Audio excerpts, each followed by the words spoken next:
John 8:32. You will know the truth, and the truth will set you free. Fear and control. Ano ang kinalaman ng takot sa control sa ating kapaligiran? Dear Lord, we thank you that you are in control. We thank you, Lord, that you take away our fears. And now we ask you to be our teacher, our preacher. Lead us unto greater knowledge of you. Kayo pong mangusap at mangaral, hanguin niyo kami sa kadiliman, sa kamangmangan, turuan at akayin. Dalangin namin ang lahat ng ito sa ngalan ng iyong anak na si Jesus. The fear of losing control is mother of many fears. Ano ang kinakatakutan natin na hindi natin makontrol? That's why people sometimes could be afraid when riding on a plane. Because you cannot control the plane. Somebody else is controlling it. Minsan natatakot ang mga taong ospital kasi biglang from being a free person, under the control sila ng mga doktor and other practitioners. Kung anong kakainin nila, anong iinumin nila, ay dinidikta ng iba. That's why many people don't want to be in prison because they are not in control of their schedule, their personal lifestyle. Many people are afraid of being under strict authority or in an unknown situation, a new situation, because in all this, we do not have control. Or we have very little control. People fear losing control of their lives, of their affairs, activities, and their decisions.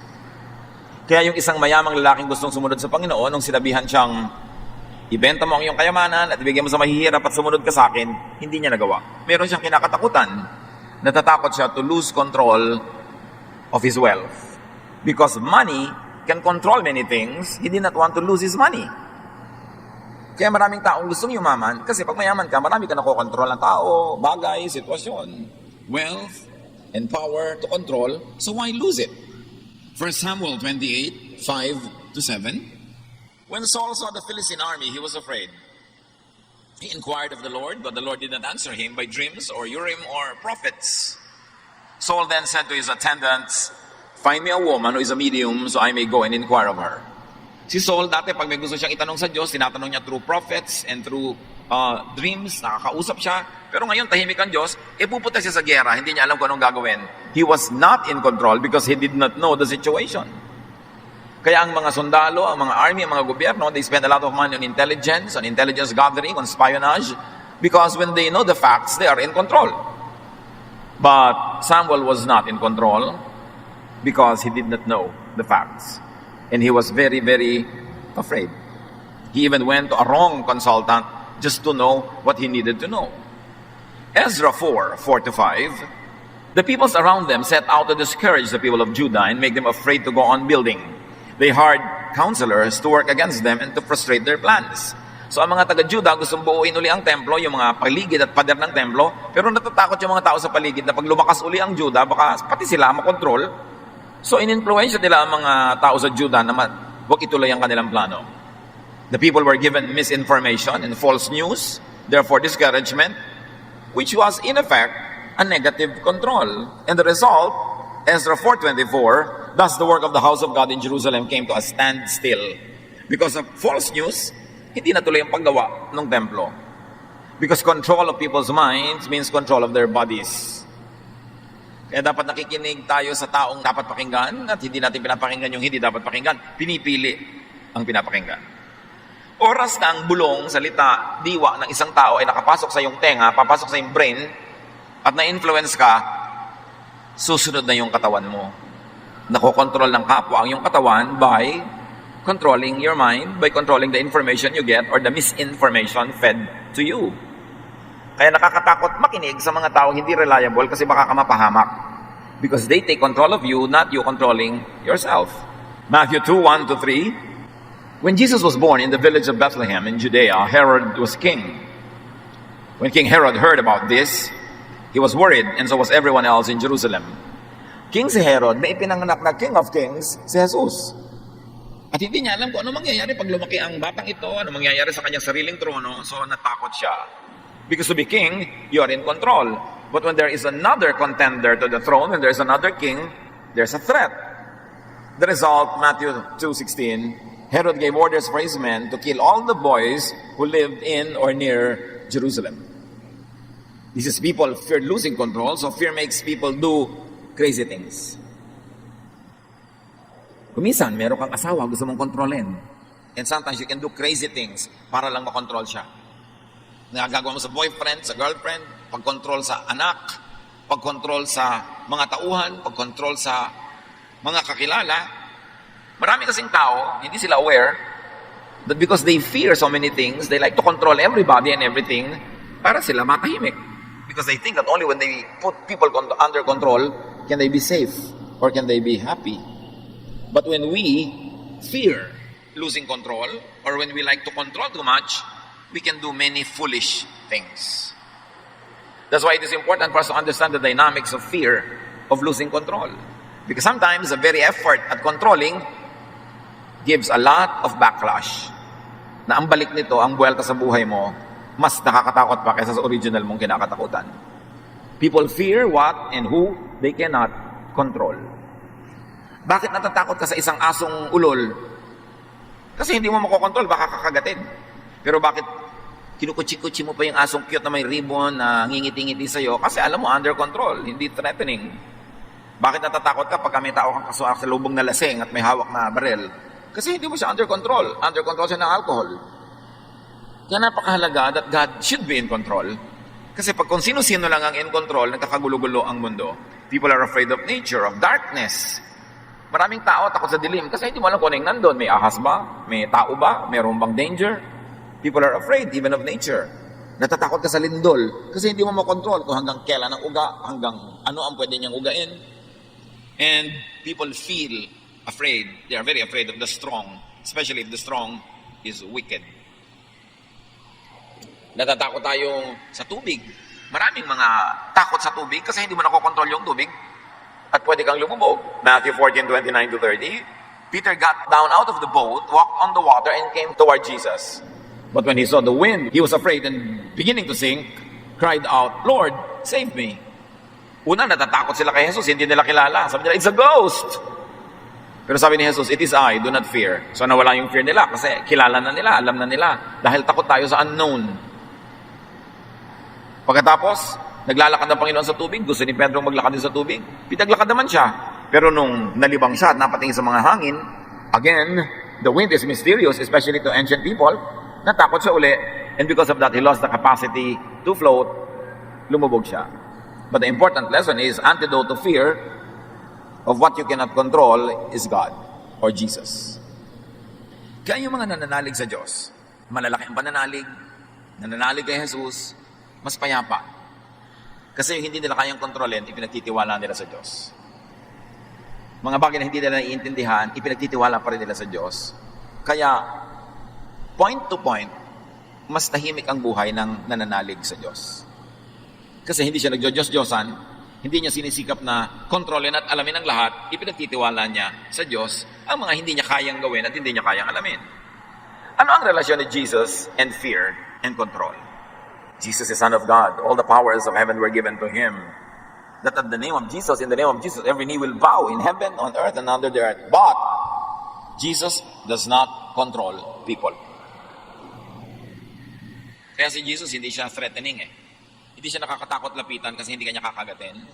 Hindi siya nakakatakot sundan kasi hindi kanya aangkinin.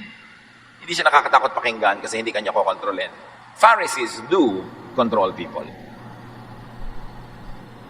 Yung babae na natagpuan ng Panginoon sa tabi ng balon, sabi ni Lord, alam mo, meron akong pwede ibigay sa iyo na living water. Minsan lang kita bigyan, hindi ka na mauuhaw ulit. John 4:13-14, everyone who drinks this water will get thirsty again, meaning the water in the well. But no one who drinks the water I give will never be thirsty again. The water I give will become in that person a flowing fountain that gives eternal life. Ganun kabait si Jesus. Bibigyan niya yung babae ng living water na sasabihin niya, hindi mo na kailangang umigib uli. In fact, hindi mo na kailangang humingi ulit sa akin kasi babalong sa iyong kalooban ang tubig na ito. It will be like a spring inside of you. It will flow naturally to the point that this woman did not even have to go to Jesus again and again and again. Yun ang tunay na pag-ibig. Yung merong tao nangangailangan, imbes bigyan mo linggo-linggo, buwan-buwan, para sumunod sa iyo, bibigyan mo na ng bangka, bibigyan mo ng net, tuturuan mo mga isda, at kahit hindi na siya pumalik uli sa iyo, mabubuhay na siya. Very liberating kind of love. Pero kung gusto mong paasahin lang sa'yo, sweldohan mo na lang linggo-linggo, buwan-buwan, hindi yan lalayo. Pero pag binigyan mo ng kabuhayan na pwede na siyang mabuhay ng wala ka, yun ang tunay na nakakapagpalayang pagmamahal at pagtulong. At ganda ng style ni Jesus. Jesus provides self-sustaining satisfaction and power. There was no need to always come to Him. He liberates people that comes to Him. Hindi niya ine-enslave, hindi niya itinatali sa Kanya, hindi niya kinakawawa. Matthew 14:25 to 27. Shortly before dawn, Jesus went out to them walking on the lake. When the disciples saw Him walking on the lake, they were terrified. "It's a ghost," they said, and cried out in fear. But Jesus immediately said to them, "Take courage, it is I, don't be afraid." Nasa kalagitnaan ng dagat sa madilim na hating gabi, nakasakay sa bangka na may malalakas na hangin, nakakatakot ang setting, tapos lumapit pa si Jesus naglalakad on water. Napagkamalan nilang multo. "It's a ghost," sabi nila. Pero nung nagpakilala si Jesus, "It is I, don't be afraid," natahimik ang loob nila. What is the issue here? Knowledge of who it was, and generally knowledge of what it is, what it could be, means control. You can control what you know. You can control your reaction to what you know. And control means fearlessness, which means power. Kasi sinasabi nila, knowledge is power. Ang walang alam, ang madilim ang isip, ang mangmang, maraming takot. Kaya kahit na nag-aaral ka ng Bible, pero ang dami mong hindi alam ng mga blind corners, marami kang interpretation na hindi alam, maraming verses na hindi mo naiintindihan, kung minsan ang nagiging bunga pa sa'yo, puro takot, takot na takot ka. Mag-end of the world, takot na takot ka sa bawat lindol, takot na takot ka sa bawat kahit ano na lang. Ang naging bunga sa'yo ng half knowledge is fear. Because the other half of a one-half knowledge is ignorance. And a one-half wisdom is a one-whole nonsense. Kaya marami, pag hindi nag-aaral ng mabuti, lalo lang nagkakaroon ng fear. Lalo lang na naliligaw. Kaya dapat talaga mag-aral na mag-aral. Now, knowing ideas, knowing people, knowing Jesus, knowing about Jesus, knowing about the power and love of Jesus, sets people free and empowers. Ang tunay na pagkakakilala kay Jesus, nakakapagpalaya, hindi nakakapagpatali. Pagka si Jesus ay parang nakilala mo sa Biblia, sa mga kwento, sa mga aral, sa mga preaching and teaching, tapos ang nagiging bunga, natatali ka, nagagapos, lumiliit ang mundo mo, kumikitid ang iyong isip, lumiliit ang mga options mo sa buhay, nababawasan ang iyong kasiyahan, ang iyong fulfillment, maling pagkakilala yun. Dahil ang tunay na pagkakilala kay Jesus, ang tunay na mabuting pagbabasa ng Biblia, pag-aaral ng mga bagay na spiritual, ang nagiging bunga, nawawala ang iyong mga fear at nagkakaroon ka ng kapayapaan, kasiyahan, katahimikan. Pero bakit ang dami nag-aaral ng Biblia? Puro na lamang takot sa end of the world ang laman ng utak. Takot na lamang pag tumingin sila sa katasami, nandun ang demonyo. Pag tumingin sila sa buhul-buhul na pansit, nandun si Satanas. Laging nakakakita ng mga takot, yung laging may mga worries, kung ano-ano. Maling pagkakilala sa Diyos. Sabi ni Jesus, "It is I, do not be afraid." At dumakilala nila at nalaman nilang si Jesus yun, natahimik ang kanilang loob. Bakit pwede mo ipagkatiwala kay Jesus ang lahat? Because He died for us. Because He is the Son of God. Because He is the greatest of all power, the King of all kings. And when Jesus says, "My peace I leave with you, my peace I give to you," it means you can have peace by one, using your God-given ability to know what you can know so that you will have power to control a situation that is beneficial to you. But knowing Jesus also means trusting Him for everything else that you cannot know at the moment. You don't know, but God knows. And God loves you, and that God has a plan for you, and you can be at peace. Jesus gives people control over their lives, of their affairs, their activities, their decisions. Yung isang tao na tinirahan ng maraming demonyo ang kanyang katawan nung pinalaya ni Jesus, sabi ng tao, "Susunod na lang po, sasama ako sa inyo." Kasi ganun yun eh. Pag ikaw'y alipin, binili kita, pinalaya kita, sa kanya, hindi ka na alipin, pero alipin na kita. Lumipat ka lang ng amo. So yung taong tinirahan ng masasamang espiritu, naalipin siya ng mga demonyo, ngayon pinalaya siya ni Jesus, feeling niya, duty niya, na sumunod kay Jesus. Sabi niya, "Sasama na lang po ako sa inyo. Total, pinalaya niyo ako." Mark 5:18-19. When Jesus was getting into the boat, the man begged to go with him, but Jesus would not let him. Instead, He said, "Go home to your family and tell them how much the Lord has done for you and how good He has been to you." Hindi inalipin ni Jesus, hindi niya pinasunod sa kanya. Jesus did not exploit the man's excitement and faith in Him. Because Jesus set people free from control. From control of demons, from control of the Jewish law, from control of the teachers of the law, from control of the Pharisees. At para kay Jesus, ang pagtanggal sa iyong fear, itanggalin ang mga kumokontrol sa iyo, liban sa Espiritu ng Diyos, na kusa mo namang sinusunod at hindi nagpipilit na sundin mo siya. Pero kabaligtaran ang ginagawa ng maraming religious leaders and religions, oras na naging member ka nila, kokontrolin ka na. Yun ang ginagawa ng mga Pharisees. Yun ang ginagawa ng mga teachers of the law. They control people's lives. Kaliit-liit ang butil ng buhay ng tao everyday under their control. Kailan magtatrabaho, kailan di magtatrabaho, anong kakainin, anong hindi kakainin, anong isusuot, anong hindi isusuot, kanino makikisalamuha, sinong papakasalan. Under control lahat, parang robot ang mga tao. That's why Jesus taught the people of His time to be free from the laws of Moses, from the law of Israel even, except the laws that were loving and kind and merciful. Kaya yung pagkakaalipin ng mga tao sa Sabat, na wala ka nang pwede magawa sa Sabat, pinalaya niya, and then to very, very strongly demonstrate that, ginawa niya ang mga mahahalaga niyang himala, Sabat pa, kung kailan bawal magtrabaho. Yung mga kinakain ng taong kinokontrol lahat ng mga pare, sabi niya, it's not important what gets into the mouth, what gets out of it. Pinalaya niya yung mga tao sa kanilang pagiging obligado na maging malupit sa nagkakasala dahil inuutos ang batas ni Moses, papatayin nila, babatuhin nila hanggang mamatay nagkakasala. Pero si Lord, ipinakita niya na pwedeng hindi mo batuhin. Ang totoo, the people were obligated by law to stone this adulterous woman to death. Parang may kasalanan na sila pag hindi nila binato. Pero, sabi ni Jesus, sino man ang walang kasalanan, siya na yung mambato. And that set even those people free from having to stone the woman because they know may kasalanan din sila. Therefore, they were not qualified. Ibang-iba si Jesus. Nagpapalaya. Kabaligtaran ng karamihan sa mga religious practices na nagkokontrol ng lahat-lahat. Kaya tuloy takot ka sa pastor, takot ka sa iyong Bible study leader, takot ka sa iyong choir director, kasi puro bawal at puro mga kalupitan. Pero hindi ganun. Dapat matapat ka sa ginagawa mong ministry, matapat ka sa pagkanta, sa pagtugtog, hindi dahil natatakot ka sa kapwa mong tao, kundi dahil mahal mo ang Diyos, na pinaglilingkuran mo, na alam mo pag nagawa mo ng mabuti ang iyong ministry, maraming makikinabang, matututo, magigising, magkakaroon ng kaliwanagan, and God is glorified and people are helped. That's why you are faithful to your ministry, not because of fear. Matapat ka sa iyong asawa, hindi dahil lang takot ka mabisto, dahil mahal mo ang Diyos at dahil inutos ng Diyos na mahalin mo ang iyong kapwa, minamahal mo ang iyong asawa, ang kanyang dangal, ang kanyang reputasyon, ang kanyang emotion, ang kanyang feelings, kaya nananatili kang matapat. Hindi sa takot, but because of love. Hindi ka gumagawa ng mabuti because you're under control or compulsion, but because it is your free will now to do what is good. Sabi, use your freedom to serve one another. Hindi ko mo free ka na, baliwala na sa iyo tao, baliwala na sa iyo duty mo. No, all the more that you become faithful, all the more that you become a better person because you are free. And now it is your choice to do good. You are not compelled by the law to do good. In being powerful, yet not controlling people, Jesus takes people's fears away. Inaalis niya yung takot ng mga tao. Kahit nung bumagyo, pinatahimik niya ang bagyo, nawala yung takot ng mga tao. Pero hindi sa kanya naman natakot. Alam nyo kung minsan, ipagtatanggol ka ng isang natipunong lalaki sa isang maton, pero pagkatapos doon, kanya ka na.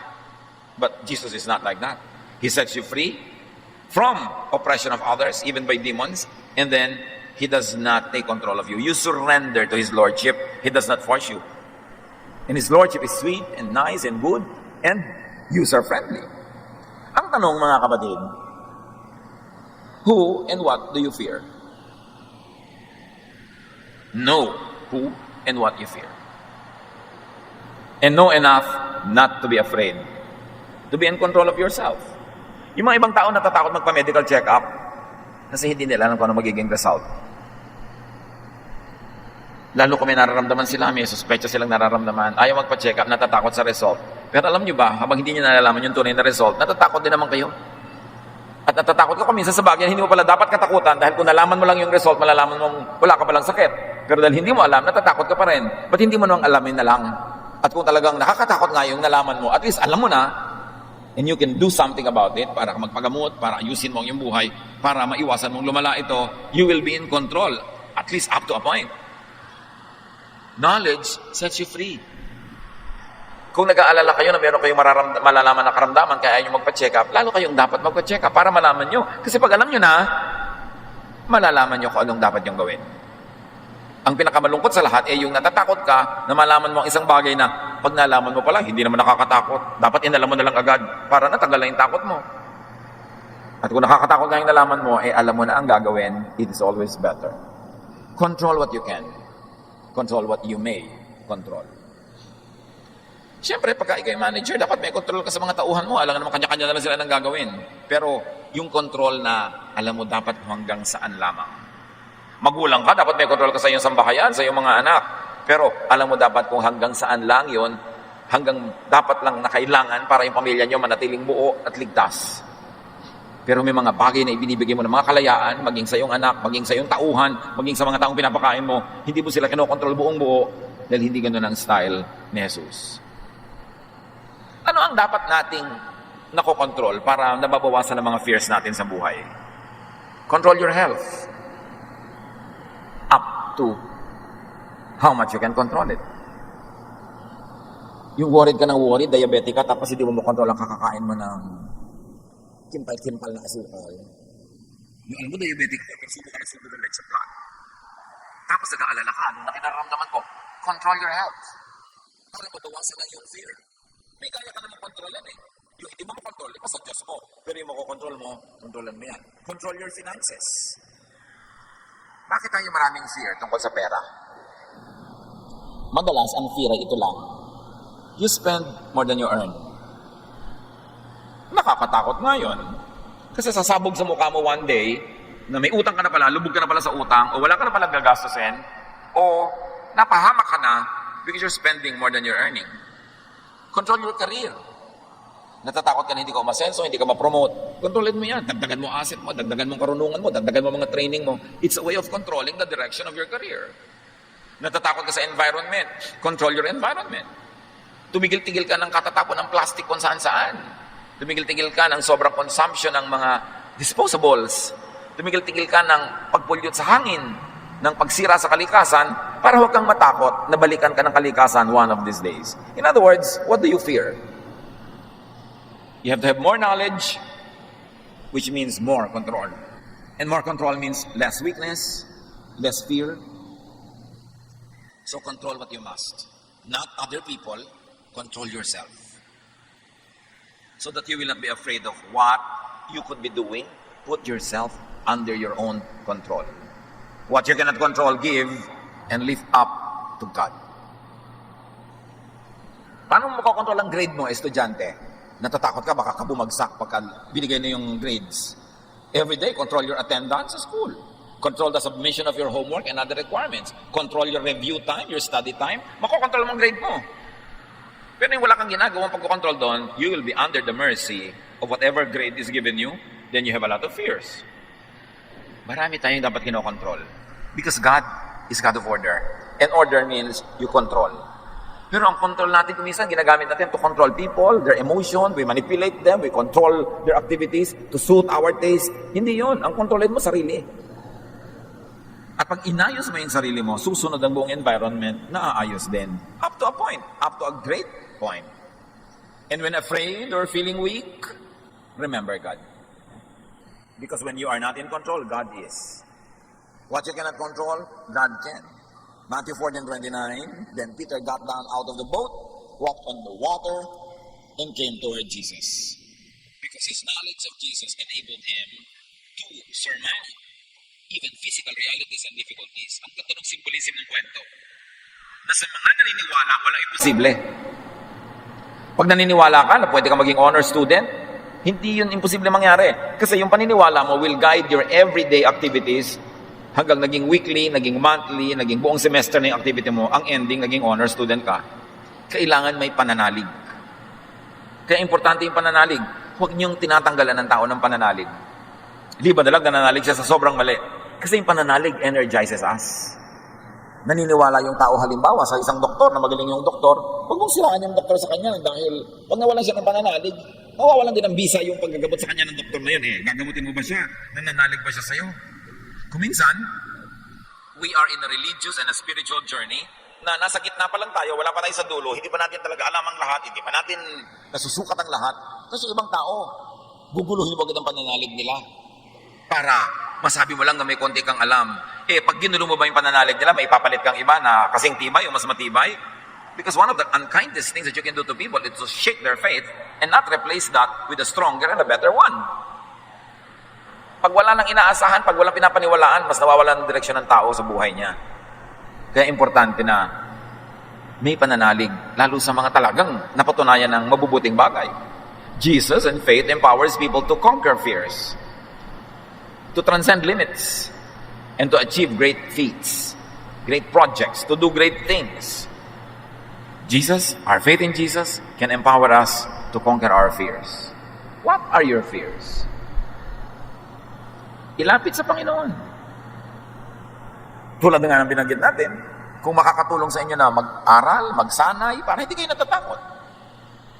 Natatakot ka magbaneho dahil hindi ka sanay? Magsanay ka na magsanay para matanggal yung takot mo. Pero hindi matatanggal kung lagi kang iiwas sa kinakatakutan mo. Kailangan magapi ang kinakatakutan. Yung iba natatakot magsalita in public, subukan mo ng subukan hanggang masanay ka. Natatakot yung iba na magsabi ng tulay nilang niloloob. So buong buhay, kinikimkim na lang niloloob nila. Nagiging slave sila ng iba. Kung ano ipagawa sa kanila, gagawin nila kasi hindi sila makatanggi. Dahil natatakot ka magsalita. Ano mga kinakatakutan natin? Kailangan natin yun na malampasan. Pag hindi mo kinontrol ang sarili mo, kokontrolin ka ng iba.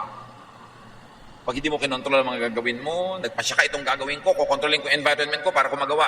Pag hindi ka nanindigan, iba ang kokontrol sa'yo. Uy, saan ka pupunta? Diyan lang. Halika, sumama ka sa akin. Ayaw mo kasi. Halika na. O sige na nga.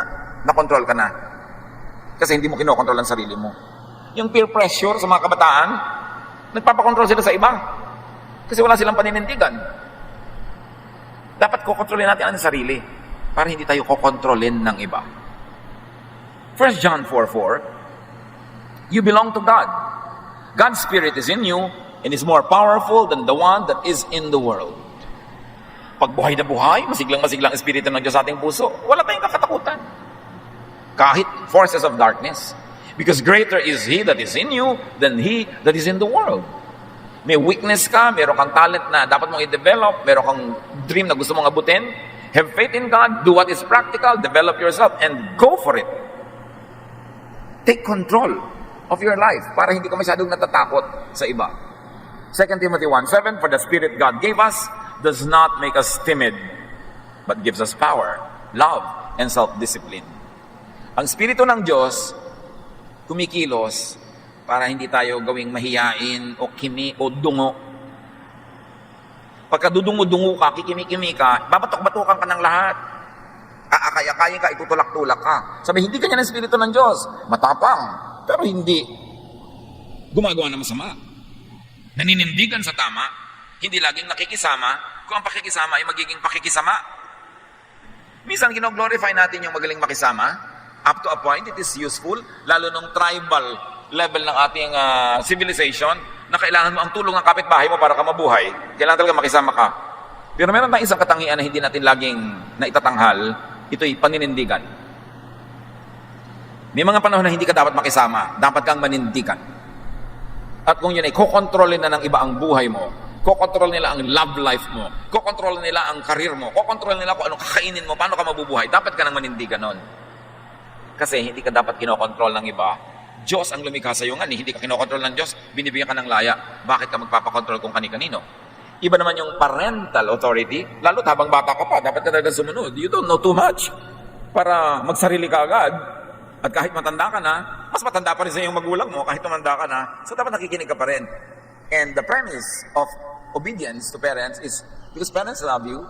Sometimes they may not be perfect, they may commit mistakes, but they will not intentionally lead you astray. Minsan nagkakamali rin sila pero hindi naman nila sasadyain na ipahama ka. Bihirang-bihira ang magulang na ganoon, baka 0.01% lang. Kaya mahalaga, alam mo, kanino ba ako nagpapakontrol? Ba't kayo magpapakontrol sa mga kaibigan nyo, sa mga kaeskwela nyo? Bakit pakain ba nila kayo? Pero pag niyaya ka umabsent, punta ka naman. Pag niyaya ka gumawa ng mali, niyali ka, may pupukpukin tayo, papatayan natin, sasama ka naman. Kailangan marunong ka manindigan. Yan ang ituro natin sa mga kabataan. You should not be under the control of your friends. You should not be under the control of anybody except God, who does not even control you. Because you have to submit to God willingly. Importante na naiintindihan natin sa spiritualidad yon, that it is your birthright to be in control of your life led by God. In being powerful yet not controlling people, Jesus teaches and enables people to not fear Him. And not scare people to control them. Dahil hindi tayo kinokontrol ni Jesus, hindi din dapat tayo controlling sa ibang tao. Kahit ikaw ay religious leader, spiritual leader, you should not be controlling. Kahit sa counseling should not be directive. Yung may problema yung tao, didiktahan mo na, alam mo, itong gawin mo, itong gawin mo, itong gawin mo. Tapos pag magpapapayo uli next week, ayaw na kitang payuhan. Bakit po? Hindi mo naman ako sinusunod. Hindi ganoon ang payo. Pag nagpapayo ka sa tao, parang magulo yung buhok niya, sinusuklay mo lang para maintindihan niya kung alin ang mahaba, alin ang maiksi. Para maayos niya yung buhok niya. Tinutulungan mo siyang suklayin. Pero bahala siya kung gusto siya itirintas, ipusod, ibuhol. Siya bahala, buhok niya yun eh.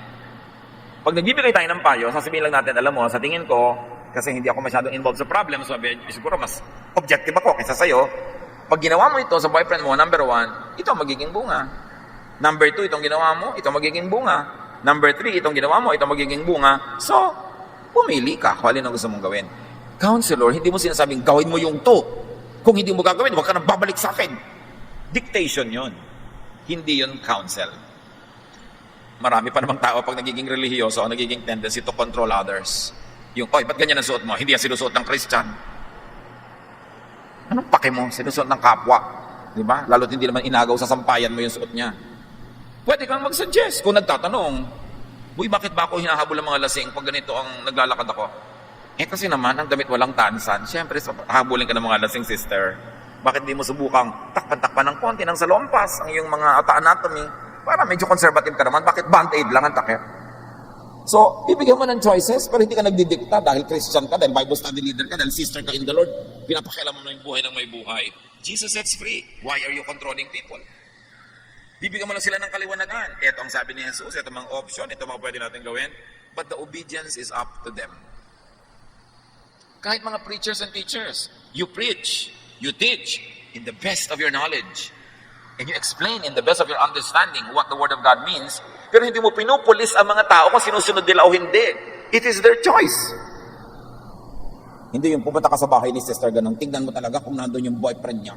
Yung ganun, parang Gestapo state, para ka ang mga espiya noong panahon ng Hapon.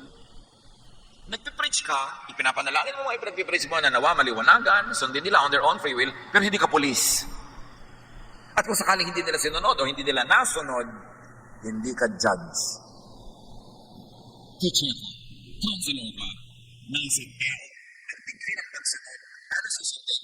Kailan susundin? Free will tayo. Kailangan lang galingan mo yung turo.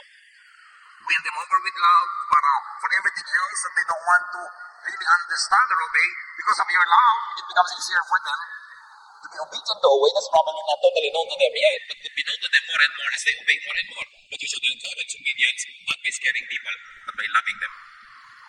Yung bang, sumusunod ka, kahit hindi ka agree kasi alam mo mahal ka na hindi ka maipapahamak nito. So, bibigyan mo ng pagkakataong mapatunayan niyang tama yung kanyang ibinapayo. Nalilito ang church kung siya ay light, teacher, guide, counselor, o kung siya ay police o hukom. Kaya ang linaw-linaw ng turo ni Lord, do not judge others. Just love people. Give them the privilege to obey from their own free will and volition. Because it is much more joyful to do something when it comes from within your heart. But teach them, guide them, pray for them, so that their heart finds it compelling and finds it reasonable to obey the Word of God. Pero hindi ka nagpupulis ng kapwa. Kaya nagkakagulo ang mga Kristiyano, nagchichismisa, nagsusumbungan, nag-aaway-away. Kasi nagpupulis sila, hindi rin sila inutusan ng Diyos maging pulis. Love people, laging ganon. Gusto mong baguhin ang isang tao para siya magbago para sa ikabubuti niya, mahalin mo. Alam niyo, yung pagmamahal talaga is more powerful than anything. Kaya marami sa atin, ang tagal-tagal lang nasa church, hindi pa talaga nararanasan ng tunay ng Jesus. Kasi ang ginagawa natin nga, we judge, we police, we force ourselves onto people's lives. Kaya tagal-tagal lang kita Bible study, naninigarilyo ka pa rin. Pinapagalitan mo talaga. Bible study, may Bible study, turuan mo ng turuan, at kung kailan siya magkakaroon ng conviction, siya ang magpapasya nun. Hindi mo kinukonsinte, hindi mo ina-encourage, pero hindi mo gina-judge at hindi mo pinopolis. Yun ang style ni Jesus. Jesus sets people free from satanic control through outright deliverance. May mga pinalayas talaga siya mga demonyo at meron naman sa pamamagitan ng love. Kaya naman pala problematic tong tao na to, kaya nagsasalita na ang dami-daming boses. Kaya pala nagkakaroon ng split personality ito. Hindi naman pala demonyo, depressed lang. Lonely, sad, alone, afraid. 1 John 4:18, there is no fear in love, but perfect love drives out fear. Because fear has to do with punishment. The one who fears is not made perfect in love. So dapat gumagawa ka ng mabuti, hindi dahil takot ka sa parusa, kundi dahil mahal mo ang Diyos, alam mong mahal ka ng Diyos.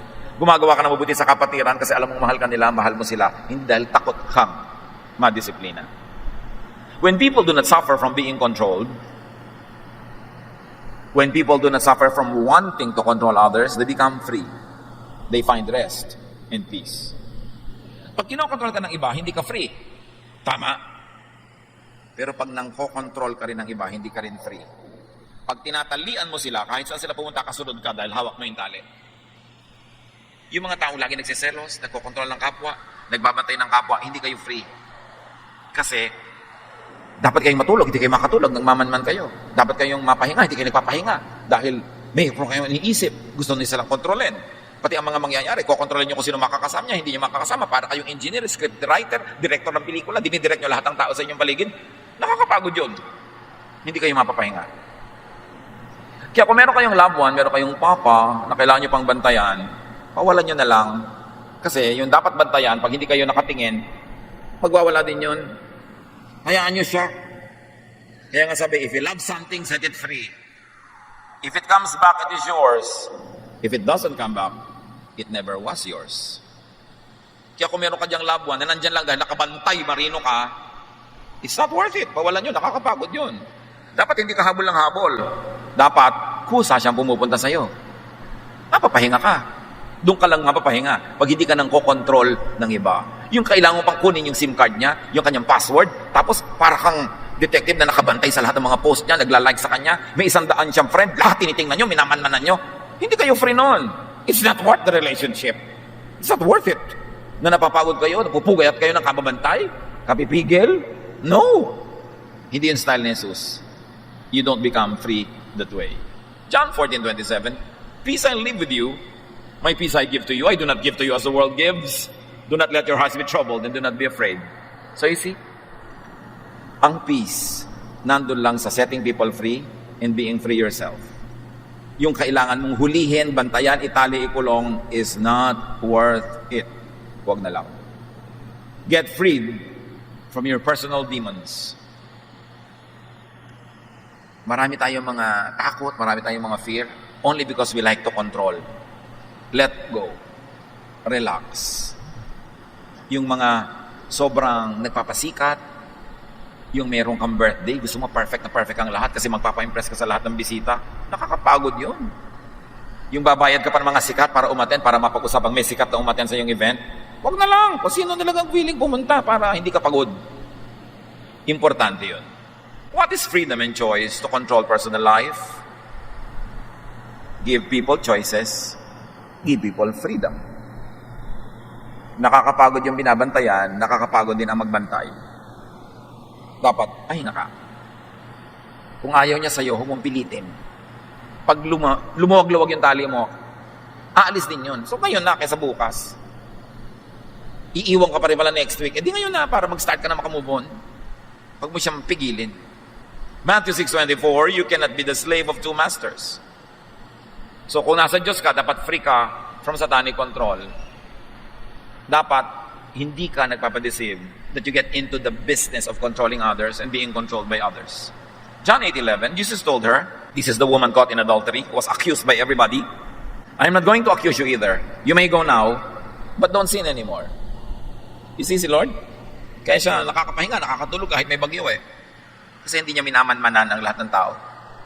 Sabi niya, hindi ka ba nila in-accuse? Nawalan sila ng lakas ng loob. Ako hindi kita i-accuse. Then pareho tayong relax. Umuwi ka na. Huwag ka na magkasala. Ayusin mo yung buhay mo. Hindi yan sinabing bukas, checkin kita ha. Kasi mahirap yun sa kanya at mahirap din doon sa tao. Judgment means control. Pag ikay na-judge ng sino man, under control ka. Kaya kung sasali ka ng beauty contest, ang judges, hahanapin 36, 24, 36, slave ka nila. Hindi ka makakain na gusto mong kainin, hindi mo gagawin mo kasi kailangan sundin mo yung standard nila. Because judgment means control. Pagka yung mga taong kasama mo, ginadjudge ka sa suot mo, sa kinakain mo, nakokontrol ka nila para huwag ka nilang pagalitan, huwag ka nilang pagchismisan, nagpapakontrol ka kahit ayaw mo. Kaya ayaw ni Lord ng judgment kasi gusto ni Lord ng mga tao may laya. Forgiveness is freedom. Kaya si Lord forgives. Di ba pag merong may utang sa'yo, habang hindi mo pa pinapatawad kasi hindi makabayad, hindi ka matingnan, hindi ka masalubong, hiyang-hiya, parang bulate pagkakaharap ka o nagbubulag, hindi ka nakikita kasi may utang na hindi pa bayad. Gusto mong makalaya siya, sabi mo, oy, kalimutan mo na nga yung utang mo, huwag kang mag-inarte dyan, sige na, kalimutan mo na. Bigla siyang lalaya. Kaya si Jesus, nagpapatawad kasi gusto tayong palayain. Habang ang isang tao, hindi mo pa pinapatawad, tinatali mo pa siya. Yung may nagawa sa yung mali, pero pag nagpapatawa, hindi ka tumatawa. Hindi mo pa pinapatawad, hawak mo pa siya. Pero alam mo ba na, hawak ka rin niya? Tinatalian mo siya, nandun siya sa kabilang dulo ng tali. Sino ang nasa kabilang dulo? Di ikaw. Pareho kayong nakatali. Sino mang tao na hindi mo pinapatawad, tinatali mo, pero nakatali ka rin sa kanya. Pareho kayong lalaya pag pinatawad mo na. Magpatawad ka dahil banal ka, pero kung hindi ka banal, magpatawad ka dahil matalino ka. Kasi habang hindi mo pinapatawad, pareho kayo nakatali. Patawarin na. And that is the way of Jesus. Pag in-analyze mo yung psychology ni Jesus, ang galing. Yung psychiatry, pag in-analyze mo mga ginagawa niya through the laws of physics, the laws of chemistry, sociology, anthropology, puro tama. Kaya sundin. At kung hindi masyado naiintindihan, dahil sa mga napatunayan na ni Jesus, sundin na natin siya para sa mga bagay na hindi pa natin naiintindihan tungkol sa Kanya. Kasi sapat-sapat na yung patunay niya na mahal niya tayo at tama siya. Galatians 5:13, you, my brothers and sisters, were called to be free. You, kapatid, have to be free in life. Maraming mga babae magsasabi sa akin, dito, sa Facebook, gusto ko pong gawin ang magagawa kung gusto kong gawin sa buhay, pero hindi ko magawa dahil umaasa lang po ako sa husband ko, sa income niya ay mapakaliit. Hindi maghanap buhay ka, marami naman paraan para kumita kahit may anak ka, kahit meron kang ginagawa. You have to be free.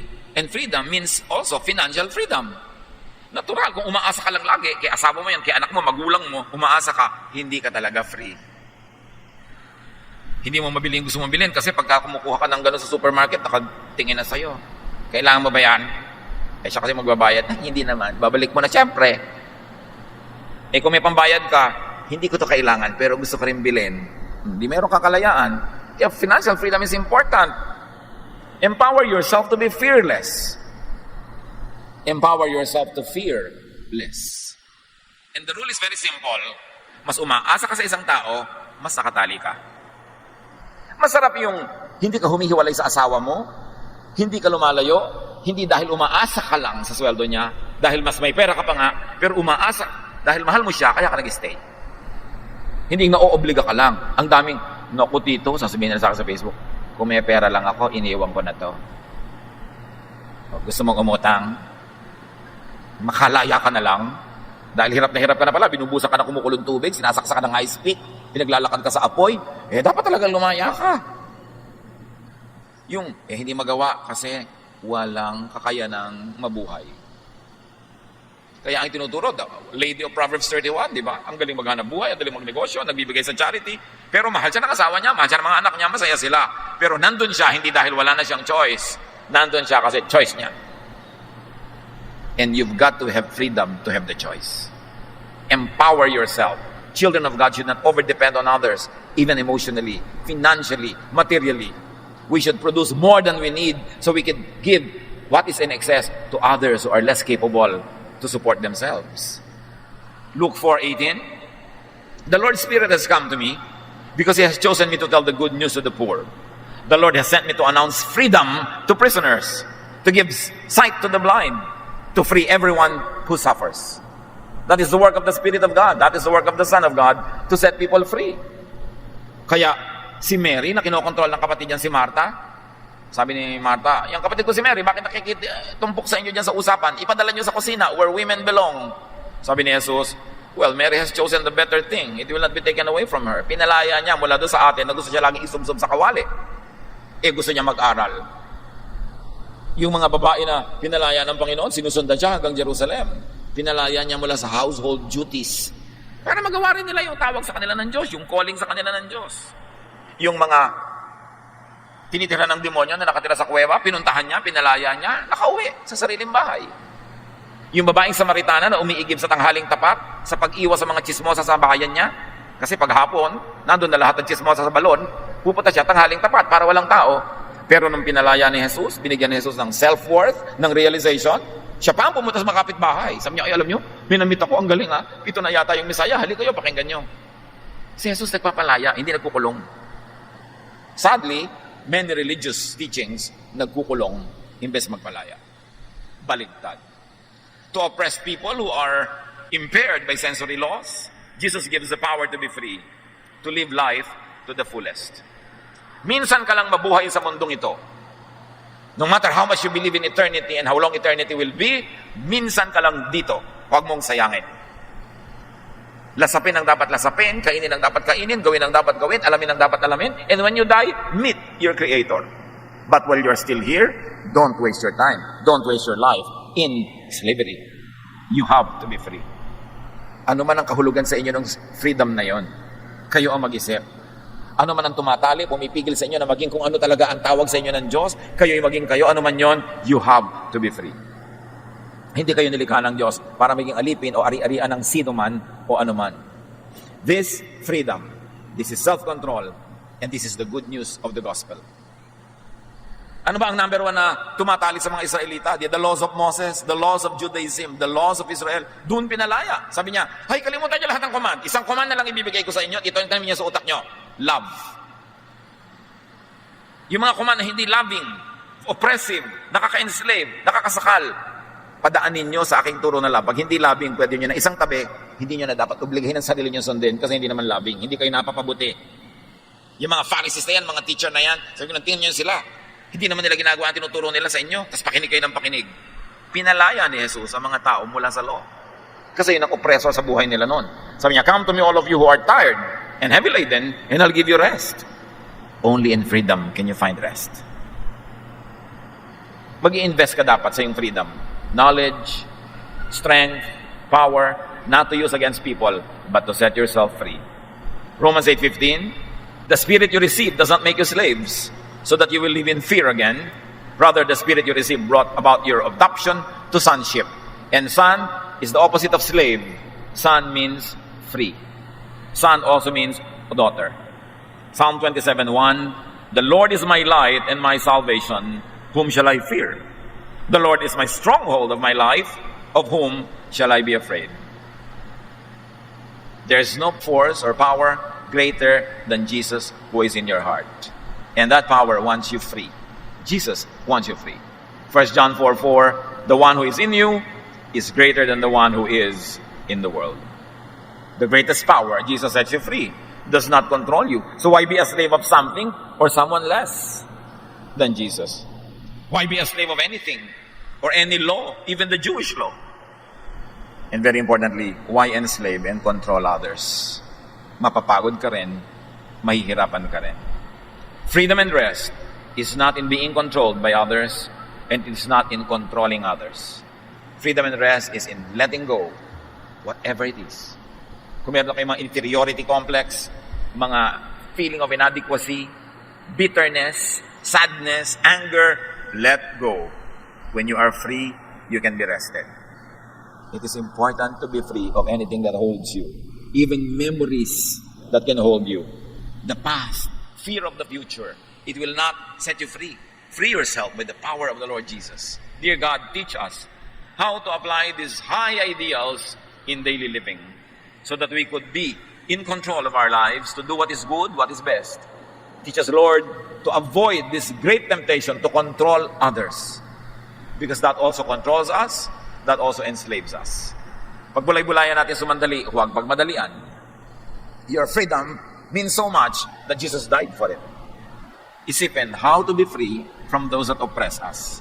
Maybe it is self-imposed, self-made, self-manufactured, or made by others. Ask God how you can strengthen yourself so you could declare freedom, autonomy, and independence And if you're going to be with people, you love people, you stay with people, it is because it is your free will. It is because of your love, not because you're afraid. Lord, finish this message in the hearts of your people. Lead us to apply this in daily life. Spend some moment in silent reflection.